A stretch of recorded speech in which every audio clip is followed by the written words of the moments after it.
సత్పురుషులు అనాదిగా స్థావరాలు ఏర్పరచుకొని ఉంటారు. వీరి వ్యవస్థ అనాది నుండి చాలా గుప్తంగా ఉంది.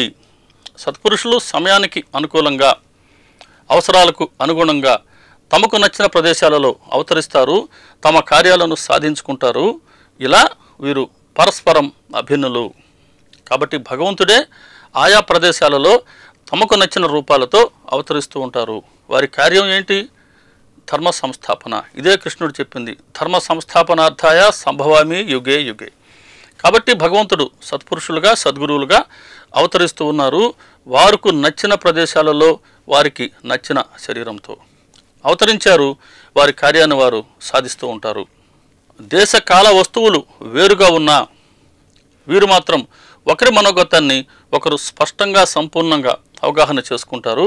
అలా లోపల సత్పురుషులు అందరూ ఒక్కటే, సత్పురుషులంతా ఒక్కటే. అందుకే బాబా గారిని మనం సకల సాధు స్వరూపులు అని అంటాం. దీనికి కొన్ని ఉదాహరణలు చూద్దాం. 14వ అధ్యాయం తెలుపుతుంది మనం ఇదివరకే దర్శించుకున్నాం. రతన్జీ బాబాగారి వద్దకు వెళ్ళారు పుత్ర సంతానాన్ని కోరి. తొలిసారిగా బాబా ఏమన్నారు? ఇదివరకే నీవు నాకు 3 రూపాయల 14 అణాలు దక్షిణగా ఇచ్చి ఉన్నావు, నాకు అది తెలుసు. ఇప్పుడు నా కోసం తెచ్చిన మిగతా దక్షిణ ఇవ్వు అన్నారు. ఇదివరకైనా షిరిడికి వెళ్ళలేదు, ఎవరి ద్వారా బాబా గారికి ఏమి పంపలేదు. కానీ బాబాగారు ఆ డబ్బు తమకు ముట్టినట్టు చెప్తున్నారు. తర్వాత కదా తెలిసింది ఆయనకి ఈ 3 రూపాయల 14 అణాలు ఎవరి కోసం ఆయన సేవ చేశారు, ఎవరి కైంకర్యానికి ఉపయోగించారు అని అంటే తమ ఊరిలో ఉండే మౌల్వీ అనే ఒక సాధువుకు, ముస్లిం మహాత్ములకు. కాబట్టి ఆ సాధువు నేను వేరు కాదు అని బాబాగారు అక్కడ తెలియచేస్తూ ఉన్నారు. అలాగే వాసుదేవానంద సరస్వతి ఒకసారి గజానన మహారాజ్ దర్శనానికి వెళ్తారు. వీరు వెళ్ళే ముందు రోజు అక్కడ మహారాజ్ చెప్తారు, రేపు ఆ కర్మనిష్ఠుడు రాబోతూ ఉన్నాడు, గదిని శుభ్రం చేయండి అన్నారు ఆయన. అంటే గజానన మహారాజ్ ఈ బాహ్య పరిశుభ్రత అవి చూసేవారు కాదు. చాలా మురికిగా ఉండేవి వారు కూర్చున్న రూము, వారు కూర్చున్న ఆసనం, ఇటువంటివన్నీ రాయిపైనే కూర్చునేవారు వారు కూడా మన బాబాగారు లాగానే. ఈయనేమో కర్మనిష్ఠులు వాసుదేవానంద సరస్వతి, అంతా శుభ్రంగా ఉండాలి, నియమం నిష్ఠ, అది వారి మార్గం. వీరు వస్తున్నారని ముందు రోజు వారు చెప్పారు. వారు చెప్పినట్టుగానే ప్రక్క రోజు వాసుదేవానంద సరస్వతి గజానన మహారాజ్ దర్శనానికి వెళ్ళారు. ఇద్దరు ఒకరినొకరు చూసుకున్నారు. ఎటువంటి మాట పలకరింపు లేదండి. కేవలం ఒక్క క్షణం ఇద్దరు ఒకరినొకరు చూసుకున్నారు, అంతే. సరే వాసుదేవానంద సరస్వతి ఇక వెళ్ళొస్తాను అని వారు కనుసైగతో చెప్పారు. అలాగే వీరు కూడా సరే వెళ్ళిరండి అని వీరు కూడా కనుసైగ చేశారు. అక్కడ ఎటువంటి పలకరింపు మాట లేదు. అలా వారి దర్శనాన్ని వీరు కోరుకుంటే వారికి శుభ్రత అవసరం కాబట్టి గజానన మహారాజ్ ముందు రోజు తమ గదిని శుభ్రం చేసి ఉంచారు. అలా ఒకరి మనోగతాలను ఒకరు గౌరవిస్తారు, సంపూర్ణంగా తెలుసుకుంటారు. లోపల వీరంతా ఒక్కరే. గజానన మహారాజ్ షిరిడికి బాబాగారి దర్శనానికి వస్తారు. ఇదివరకే మనం దీనిని దర్శించుకున్నాం. బాబాగారు చెప్తారు, ఆ దిగంబరుడు వస్తూ ఉన్నాడు. వచ్చాడు గజానన మహారాజ్, ద్వారకామాయికి వచ్చారు, బాబాగారిని దర్శిస్తూ ఉన్నారు. గజానన మహారాజు బాబాగారి వైపు చూస్తుంటే బాబాగారు ఇంకో వైపు చూసేవారు. గజానన మహారాజు ఇంకో వైపు చూస్తే బాబాగారు వారి వైపు చూసేవారు. కాసేపు ఇద్దరు ఒకరినొకరు ఇలా చూసుకున్నారు. గజానన మహారాజు వెళ్ళిపోయారు. అలా బాబాగారు ముందే సూచించారు, దిగంబరుడు ఇక్కడికి రాబోతున్నారు అని.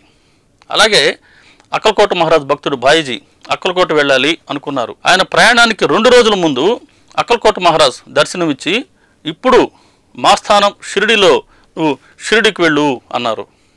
మరి ఆ బాయిజీ షిరిడికి వచ్చారు.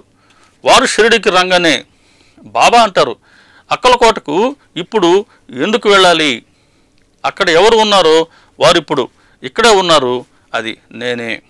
కాబట్టి నీ స్వప్నంలో నీకు వచ్చిన సందేశం అది నేనే. అక్కలకోట మహారాజు వేరు కాదు, నేను వేరు కాదు. అలా సత్పురుషులందరూ లోపల అందరూ ఒకటే, ఎటువంటి తారతమ్యం లేదు అని ఈ ఓవి చాలా స్పష్టంగా తెలియచేస్తుంది. ఇటువంటి సత్పురుషుల జంట గురించి ఒక చిన్న కథ ఉంది. కర్ణాటకలో ఉండే వడగాం అనే ఊరికి ఒక సర్వే టీం, ఒక సర్వే బృందం వెళ్ళింది. అక్కడ సర్వే చేశారు, అక్కడే బస్ చేశారు. వాళ్ళలో వినాయక్ ఠాకూర్ అనే వ్యక్తి ఉన్నారు. వీరు చక్కటి భక్తులు, సత్పురుషుల పట్ల మంచి భక్తి శ్రద్ధలు ఉండేవారు, ఆధ్యాత్మిక జిజ్ఞాస ఉండేవారు. అక్కడ వీరు ఎంక్వైరీ చేశారు, సాయంత్రం కాలక్షేపం ఎలా అని ఎవరికి తోచినట్లు వారు చేస్తారు కదా. ఈయన అక్కడ పరిసరాలలో ఎవరైనా మహాత్ములు ఉన్నారా అని కనుక్కున్నారు. ఎవరో చెప్పారు, అదిగో అక్కడ ఒక మహానుభావుడు ఉన్నారు అని. సరే, వారి దర్శనానికి వెళ్ళారు. వీరు వెళ్ళినప్పుడు వారు నిశ్చలదాస్ చేత రచించబడ్డ విచారసాగర్ అనే గ్రంథాన్ని చదువుతూ ఉన్నారు. ఠాకూర్ వెళ్ళారు, ఆ మహాత్ముడు దర్శనం చేసుకున్నారు, వారికి పాద నమస్కారం చేశారు, వారి ఆశీర్వచనాన్ని అనుగ్రహాన్ని పొందారు. కాసేపు వారి వద్ద కూర్చున్నారు. ఇంకా తిరిగి వెళ్ళేందుకు అనుమతి కోరారు. అప్పుడు ఆయన చెప్తారు, సరే ఇప్పుడు వెళ్ళు అని ఈ గ్రంథాన్ని ఆయన చేతిలో పెడుతూ, ఈ గ్రంథాన్ని చదువు, నీ మనోభిష్టం తీరుతుంది. నీవు పనిపైన ఉత్తర దిశగా వెళ్ళినప్పుడు నీ మహాభాగ్యం కొద్దీ ఒక మహానుభావులు నీకు దర్శనమిస్తారు. నీ తరువాతి మార్గాన్ని వారు చూపుతారు, నీ మనసును స్థిరపరుస్తారు, నీకు ఉపదేశం ఇచ్చి నీకు ఆత్మజ్ఞానాన్ని ప్రసాదిస్తారు అని అంటారు. గమనించండి, నీ మహాభాగ్యం కొద్దీ ఒక మహానుభావులు నీకు దర్శనమిస్తారు. వారు దర్శనం ఇస్తేనే మనం చేసుకోగలం, అంతేగాని నువ్వు దర్శనం చేసుకుంటావు అనలేదు ఆయన. కాబట్టి ఎప్పుడైనా బాబాగారి దర్శనానికి మనం వెళ్తున్నామని అంటే మనం చేసుకోవడం కాదు, వారు అనుమతి ఇస్తేనే మనకు ఆ దర్శనం సాధ్యమవుతుంది. అలా చెప్పారు ఈ కన్నడ మహానుభావులు.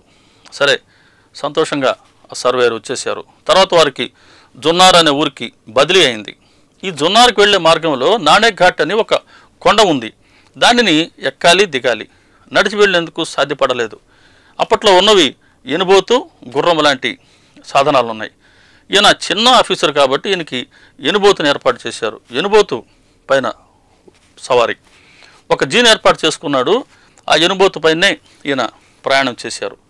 ఎక్కి దిగేసరికి ఆ కొండని ఒళ్ళంతా హోనం, వీరికి వెన్నునొప్పి కూడా వచ్చిందట పాపం. సరే, జున్నారు వెళ్ళారు, అక్కడ పని చూసుకున్నారు. అక్కడ నుంచి కళ్యాణ్కి బదిలీ అయ్యారు. కళ్యాణ్కి వెళ్ళగానే నానాసాహెబ్ చందూర్కర్తో పరిచయం అయింది. నానా చందూర్కర్ చేసే ఒక గొప్ప పని ఏంటంటే, వారికి మొట్టమొదట ఎవరు పరిచయమైనా వారు బాబా గారి గురించి తెలియచేస్తారు. ఇదిగోనండి, షిరిడిలో మా సద్గురు బాబా ఉన్నారు, మీరు వెళ్ళి వారిని దర్శించుకోండి, మీకు చాలా మంచి కలుగుతుంది, మీకు అది శుభం అంటారు. అదేవిధంగా ఈ ఠాకూర్ గారికి కూడా చెప్పారు బాబా గారి గురించి.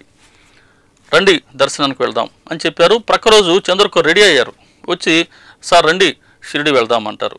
కానీ ఈ ఠాకూర్ గారికి ఠాణాలో ఒక కోర్టు కేసు ఉంది, దానికి ఆయన హాజరు కావాల్సి ఉంది.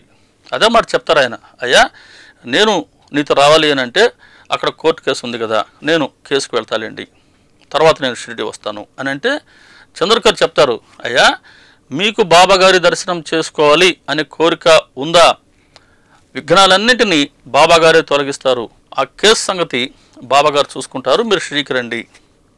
నానచంద్రకర్ తెలుసు బాబాగారి సమర్థత, కానీ ఈ వ్యక్తికి క్రొత్త. అందుకని ఆయన మాత్రం షిరిడికి వెళ్లకుండా ఠానేకి వెళ్ళేందుకు నిశ్చయించుకున్నారు. ఠానే వెళ్ళాడు, చంద్రకర్ షిరిడికి వెళ్ళాడు. ఠాణేలో ఏం జరిగింది? కోర్టు కేసు జరగలేదు, అది పోస్ట్పోన్ అయింది. ఇప్పుడు బాధపడ్డాడు, అయ్యో షిరిడికి వెళ్ళున్నా నేను బాబాగారి దర్శనం చేసుకుని ఉండేవాడిని, సాధు సమాగమం ఇలా నేను కోల్పోయాను, ఇక్కడ కేసు కూడా జరిగింది లేదని షిరిడికి తక్షణం ప్రయాణమయ్యాడు. షిరిడికి వచ్చాడు, ఆలోచిస్తూ ఉన్నాడు, చంద్రకర్ ఉంటే నాకు బాబాగారితో పరిచయం చేస్తారు, బాబాగారి దర్శనం అవుతుంది. షిరిడిలో అతను లేకపోతే, చంద్రకర్ లేకపోతే అందరూ నాకు అపరిచితులే, అందరూ నాకు క్రొత్తవారే, నాకు పరిచయస్తులు ఎవరూ లేరు, నేను అందరికీ కొత్తవాడిని కదా, ఎలా జరుగుతుంది బాబాగారి దర్శనం? షిరిడిలో అందరూ నాకు క్రొత్తవారే, ఈ మాట కరెక్టే, కానీ షిరిడిలో ఉన్నదెవరు?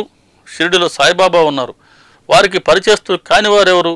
అందరిలోనూ వారే ఉంటే మీ హృదయంలోనే నా స్థానం అని చెప్పిన బాబాకి ఒకరు పరిచయం చేయాలనా? సరే, వీరు షిరిడికి వెళ్ళారు.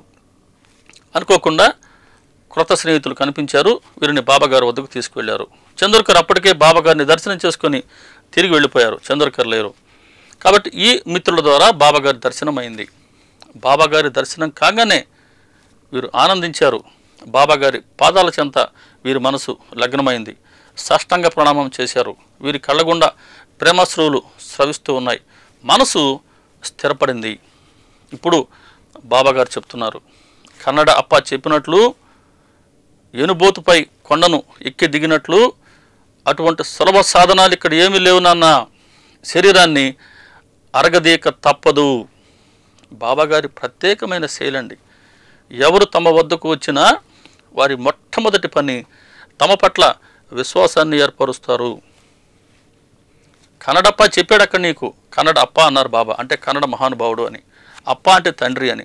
కాబట్టి ఆ కన్నడప్ప చెప్పారు నీకు. ఏం చెప్పారు ఆయన? నీవు ఉత్తర దిశగా వెళ్ళినప్పుడు నీ భాగ్యం కొద్దీ మహానుభావులు దర్శనమిస్తారు, నీ తరువాత మార్గాన్ని వారు చూపుతారు, నీ మనసును స్థిరపరుస్తారు, నీకు ఉపదేశం చేసి నీకు ఆత్మజ్ఞానాన్ని ప్రసాదిస్తారు అన్నారు. అది ఆయనకి తెలియాలి. కాబట్టి కన్నడప్ప చెప్పింది తమ గురించే అని తెలియాలి. అప్పుడే తమ పట్ల విశ్వాసం ఏర్పడుతుంది. ఆ విశ్వాసం ఏర్పడితే అది బాబాగారికి కాదు మంచి, మనకే మంచి. వారి వచనాల పట్ల మనకు గురి కుదురుతుంది. వారు చెప్పినట్లు మనం ఆచరిస్తాం. అది బాబాగారు కోరుతున్నది. ఆ మాట బాబాగారు అనగానే ఒక్కసారి ఈయన మనసులో ఆశ్చర్యపోయారు. కన్నడప్ప చెప్పిన మాటలన్నీ గుర్తుకు వచ్చాయి. కాబట్టి కన్నడప్ప చెప్పిన మహానుభావులు వీరేనా? కాబట్టి వెంటనే గుర్తుకొచ్చింది, వీరే నీకు తర్వాత మార్గాన్ని తెలుపుతారు అని వారు చెప్పిన మాట. ఏం చెప్తున్నారు బాబా ఇక్కడ? కొండ ఎక్కి దిగావు ఎనుబోతుపై, అంత సులభం కాదు ఇక్కడ ఆధ్యాత్మికత. ఇక్కడ శరీరాన్ని అరగదీక తప్పదు అన్నారు బాబా. అరగదీయడం అంటే ఏంటి అని అంటే, సద్గురు చెప్తున్న మార్గంలో మనం ప్రయాణించాలి అని అంటే మనకిష్టమైన వస్తువులని, మనకిష్టమైన విషయాలని, మనకిష్టమైన వ్యక్తులని ప్రయత్నపూర్వకంగా వదిలించుకోవలసి ఉంటుంది. దీనికి మనసు సంసిద్ధత వ్యక్తం చేయదు, సిద్ధంగా ఉండదు మనసు. ఈ మనసుని మనం నచ్చజెప్పుకోవాలి అని అంటే ఈ సాధనలో ఎంతో ప్రయాసం ఉంటుంది.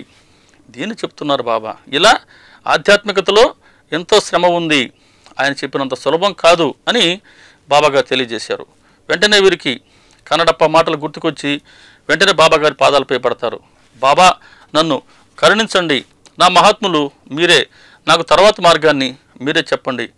నిశ్చలదాస్ రచించిన గ్రంథంలో ఉన్న సారం నాకు ఇప్పుడే అర్థమవుతుంది. అంటే ఆ గ్రంథం ఏం చెప్పిందంటే, గ్రంథాన్ని చదివి మననం చేసి ఆచరించాలి అని చెప్తూ ఉంది. బాబాగారు కూడా ఖచ్చితంగా ఆ మాట చెప్తున్నారు అని ఆయన మనసులో అనుకుంటూ ఉన్నారు. వెంటనే బాబా అంటారు, గ్రంథాన్ని చదువు అన్నారు కన్నడప్ప, అది యథార్థమే, నీ మనోభిష్టం తీరుతుంది, కానీ చదివిన దానిని ఆచరించు, ఆచరిస్తేనే నీకు పూర్తి ప్రయోజనం కలుగుతుంది అని అన్నారు.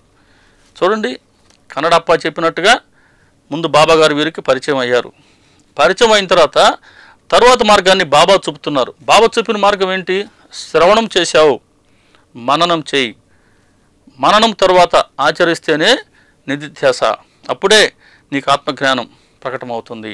కాబట్టి నీ మనోభిష్టం తీరుతుంది. కాబట్టి మనోభిష్టం తీరాలి అని అంటే శ్రవణం మననంతో ఆగిపోకూడదు, ఆచరణ.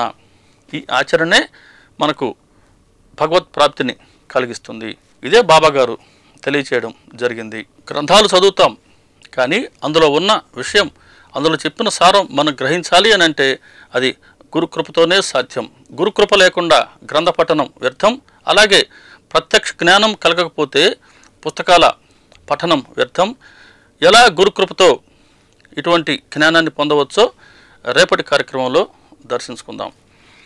శ్రీ సచ్చిదానంద సమర్థ సద్గురు సాయినాథ్ మహారాజు కీ జై.